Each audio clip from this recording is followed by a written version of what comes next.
Hello everyone, नमस्कार. आपलं स्वागत आहे स्मार्ट किड लर्निंग या यूट्यूब चॅनलमध्ये. आज आपण शिकणार आहोत लोअर केस अल्फाबेट्समधले N family and U family alphabets. चला तर मग सुरू करूया.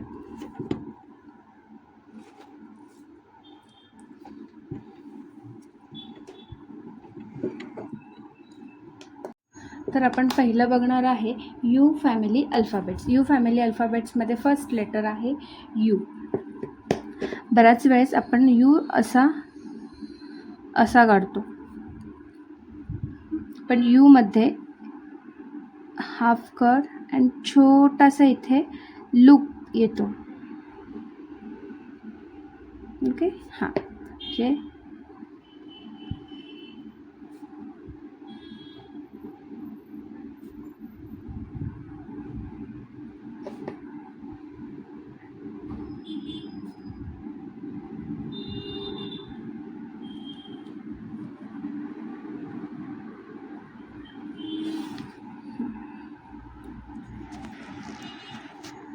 आता नेक्स्ट आहे यू. नेक्स्ट येत आहे डब्ल्यू.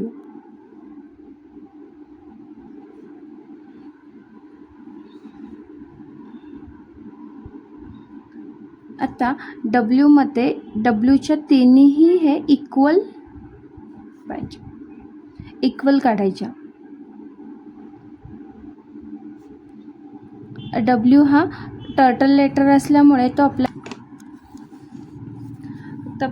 मिडल लाईनमध्येच तो लिहायचा असतो.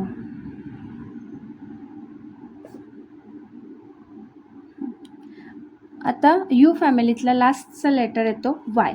आता वाय बऱ्याच वेळा आपण असा काढतो, पण वाय हा यू काढून त्याला बॉटम लाईनला टच करायचा. आता वाय हा मंकी फॅमिलीतला लेटर्स असल्यामुळे तो बॉटम लाईनला टच होतो.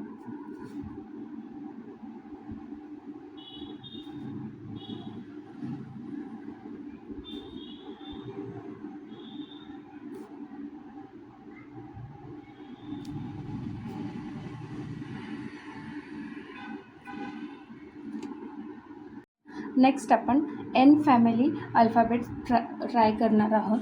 आता N family alphabets.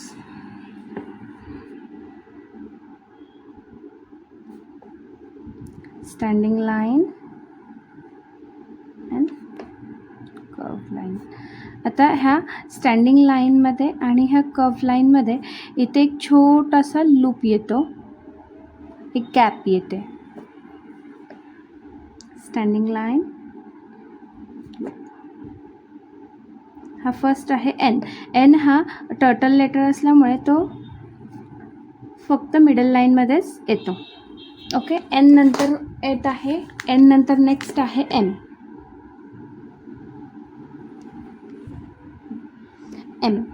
M is standing line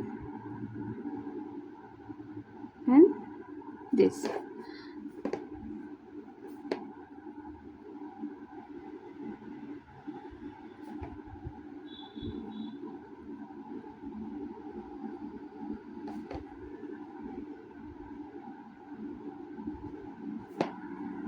बघा, एम पण दिसायला किती सुरेख दिसतो. आता एन फॅमिलीमधला लास्टचा लेटर आहे एच. एच हा जिराफ लेटर असल्यामुळे तो अप्पर लाईन आणि मिडल लाईनमध्ये लिहिला जातो.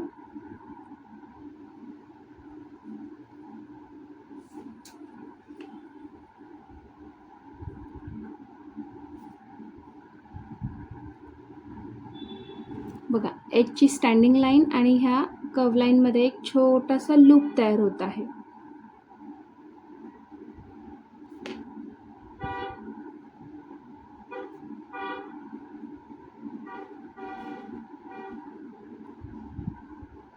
अशा प्रकारे आपण डे 4मध्ये एन फॅमिली लेटर्स आणि यू फॅमिली लेटर्स आपण बघितले आहे. नेक्स्ट ह्याच्यामध्ये आपण बघणार आहे नॉन फॅमिली लेटर्स, म्हणजे जे कुठल्याच फॅमिलीमध्ये म्हणजे सी किंवा आय ओ या फॅमिलीत न बसता त्यांचे शेप डिफरन्स असतात. तर ते आपण डे 5ला बघणार आहोत. आणि व्हिडिओ आवडल्यास लाईक, शेअर आणि सबस्क्राईब करा.